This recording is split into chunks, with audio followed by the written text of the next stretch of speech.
అన్న నమస్తే అన్న. నమస్తే బ్రదర్. అన్న ప్రస్తుతం ఇప్పుడు వచ్చినటువంటి తాజా వార్త ఏంటంటే కొడాలి నాని అరెస్టుకు రంగం సిద్ధమైందంటూ సోషల్ మీడియాలో పెద్ద ఎత్తున ప్రచారాలు జరుగుతున్నాయి. అంతేకాకుండా గుడివాడలో కూడా హై టెన్షన్ వోల్టేజ్ ఈ రోజున అలుపుకున్నట్టు కొన్ని వార్తలు వస్తున్నాయి. ఏంటి నూతన సంవత్సరంలో టీడీపీ ఏమన్నా ముందుకు అడిగేసిందని చెప్పాలా, లేకపోతే ఈ వార్త వల్ల ఆంధ్ర రాష్ట్రంలో టీడీపీ మేము అండగా ఉన్నాం, కొడాలి నాని ఇటీవల అరెస్ట్ చేసి చూపిస్తామని చెప్పి నూతన సంవత్సరంలో ఒక వినూత్న మార్పుకి ఏమైనా శ్రీకారం చుట్టారంటారా? అంటే ఇది నేనైతే కేవలం ప్రచారం వరకే అని అనుకుంటా ఉన్నా. నిజంగా వాస్తవ రూపంలో కొడాలి నానిని అరెస్ట్ చేసే పరిస్థితి వచ్చింది అంటే మాత్రం ఖచ్చితంగా తప్పు చేసిన వాడు భయపడడానికి ఒక అడుగు ముందుకు పడిందనే మనం చెప్పుకోవాలి. ఏ స్థాయి అంటే నిన్న మొన్నటి వరకు కార్యకర్త స్థాయి లేదంటే మండల స్థాయి వరకే ఆ భయాన్ని అనేది సృష్టించారు.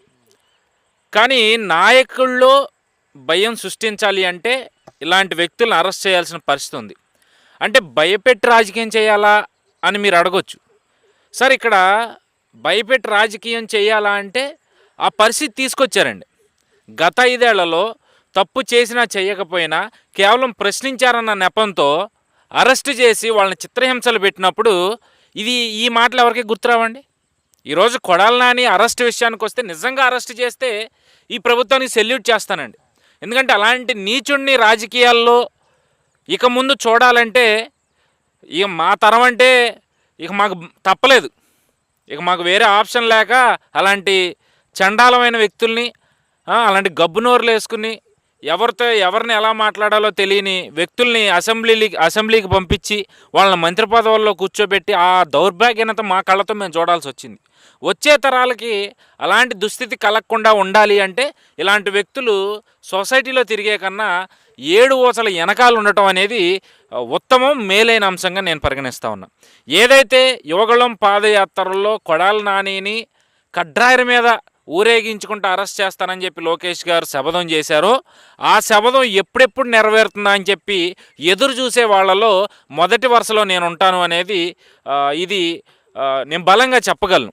ఎందుకు అంటే ఆంధ్రప్రదేశ్ ఉమ్మడి ఆంధ్ర రాష్ట్రానికి దిశ చూపించిన వ్యక్తి, కొన్ని లక్షల మంది జీవితాలలో వెలుగులు నింపిన వ్యక్తి చంద్రబాబు నాయుడు గారండి.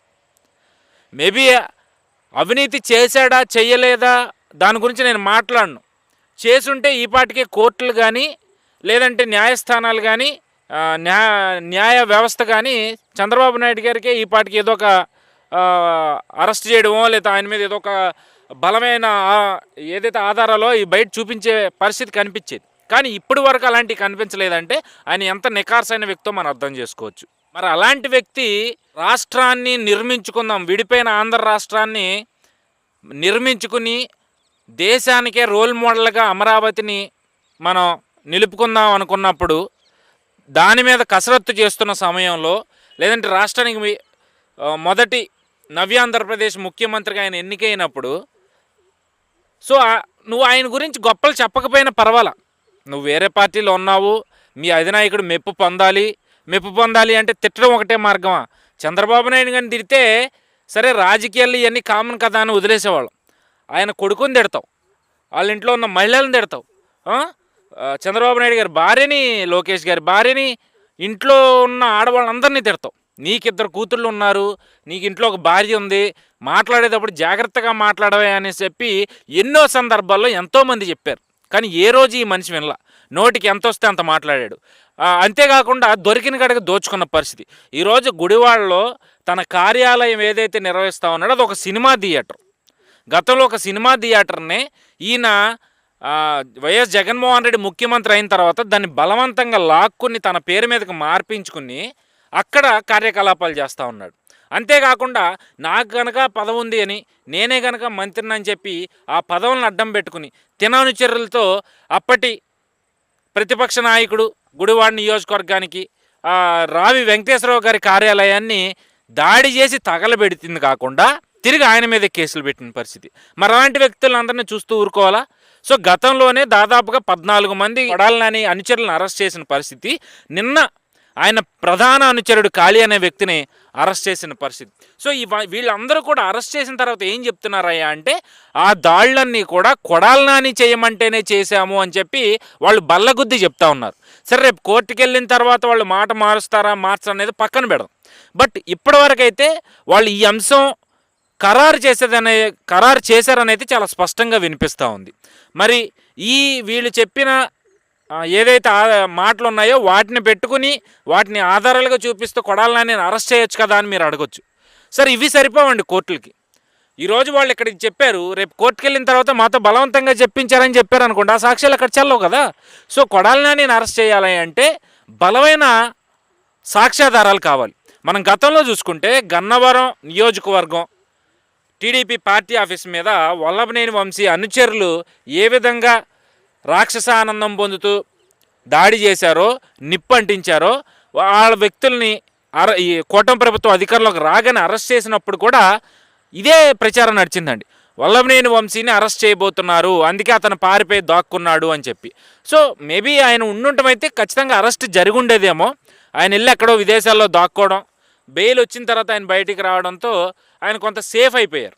సో మరి ఇప్పుడు కొడాలి నాని అంశంలో ఇప్పుడు మరి ఆయన అనుచరులందరూ ఆయన చేయమన్నారు కాబట్టి చేసామని చెప్తున్నారు కాబట్టి ఆయన అరెస్ట్ చేస్తారా చెయ్యరా అనేది ఇంకో క్లారిటీ రాని పరిస్థితి. ఒకవేళ అరెస్ట్ చేయాల్సిన పరిస్థితి వస్తే ఈ సాక్ష్యాలతో సరిపెట్టరు పోలీసులు, ఇంకా బలమైన సాక్ష్యాల కోసం వాళ్ళు వెయిట్ చేస్తున్నారని అయితే నాకు అనిపిస్తూ ఉంది.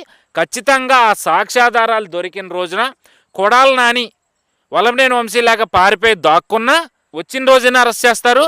లేకపోతే లోకేష్ గారు శపథం చేసినట్టు ఈ కొడాలి నాని అనే ఒక నీచుడు ఎక్కడుంటే అక్కడి నుంచి జుట్టు పట్టుకుని గుడ్డ లోడ తీసి నడి రోడ్డు మీద ఈడ్చుకుంటూ వచ్చే రోజు దగ్గరలోనే ఉంది. ఖచ్చితంగా ఆ రోజు కోసం అయితే నేను 1000 కళ్ళతో ఎదురు చూస్తానని చెప్పి ఈ సందర్భంగా చెప్తా ఉన్నా. సో మరి కొడాలి నాని ఒక్కడే కాదండి, ఆ పార్టీలో నీచాతి నీచంగా వ్యవహరించి అభాగ్యుల దగ్గర నుంచి అక్రమంగా దోచుకున్న భూములు కావచ్చు, ఆస్తులు కావచ్చు, డబ్బు రూపంలో కావచ్చు, ఏదైనా కావచ్చు, అవన్నీ కూడా అన్నా పైసతో సహా కక్కించి వాళ్ళకి సరైన శిక్ష ఈ కూటమి ప్రభుత్వం త్వరలోనే విధిస్తుందని చెప్పి నేనైతే భావిస్తూ ఉన్నా. అలా జరిగిన రోజే రాష్ట్రం సస్యశ్యామలవుతుంది. మనం అభివృద్ధి చేసేసాం, కంపెనీలు తెచ్చేసాం, ఉద్యోగాలు ఇచ్చేసాం, లేదా రైతులకు అది చేసాం ఇది చేసాం వెళ్ళనుకుంటే అవన్నీ ఓకే అండి, అవి అందరూ కోరుకుంటారు. కానీ గత 5 ఏళ్ళలో ఇబ్బంది పడినోడు ఏమనుకుంటాడు, మమ్మల్ని ఇబ్బంది పెట్టిన వాడికి శిక్ష పడాలి కదా. వాడిని ఇప్పుడు ఏదైతే ఉందో ఈ 2025లో టీడీపీ ఏమైనా ట్రెండ్ సెట్ చేయబోతుందా అంటే మొత్తం ఎవరో రూల్స్ నిన్నటి వరకు కార్యకర్తల వరకు అరెస్ట్, ఇప్పుడు నాయకుల దగ్గరికి వెళ్ళినట్టే ఏమైనా కొన్ని ఊహాగానాలు వస్తూ ఉన్నాయి. ఖచ్చితంగా ట్రెండ్ సెట్ చేసి కొత్త రూల్స్ని క్రియేట్ చేయబోతా ఉందా? ఖచ్చితంగా అండి. అంటే ఇప్పటి వరకు ఊహాగానాలు ఇంకేం చేయట్లేదు, తప్పు చేసిన వాళ్ళు తప్పించుకు తీరుతున్నారని చెప్పి సొంత పార్టీలోనే అటు కార్యకర్తలు కావచ్చు, కొంత పెద్ద స్థాయి నాయకత్వం వరకు కొంచెం డిసప్పాయింట్మెంట్లో ఉన్న మాట వాస్తవమే. కానీ మరి కొత్త సంవత్సరం ప్రారంభమైంది కాబట్టి ఈ ప్రారంభం అది కొడాలి నానితోనే మొదలవబోతుందేమో అని నాకు కూడా అనిపిస్తూ ఉంది. ఖచ్చితంగా ట్రెండ్ సెట్ అయితే చేయబోతా ఉన్నారు. తప్పు చేసిన వాడిని ఎవరిని కూడా చూస్తూ ఊరుకోదండి కూటమి ప్రభుత్వం. మంచి ప్రభుత్వమే, కానీ చేతగాని ప్రభుత్వం కాదు. ఇది ఎన్నో సందర్భాల్లో కూటమి ప్రభుత్వం నాయకులందరూ పెద్దలందరూ కూడా చెప్తా ఉన్నారు. ఇప్పుడు నేను కూడా మరోసారి గుర్తు చేస్తూ ఉన్నా, మీరు చేసిన తప్పులు వాటికి ఖచ్చితంగా మీరు శిక్ష అనుభవించక తప్పదు.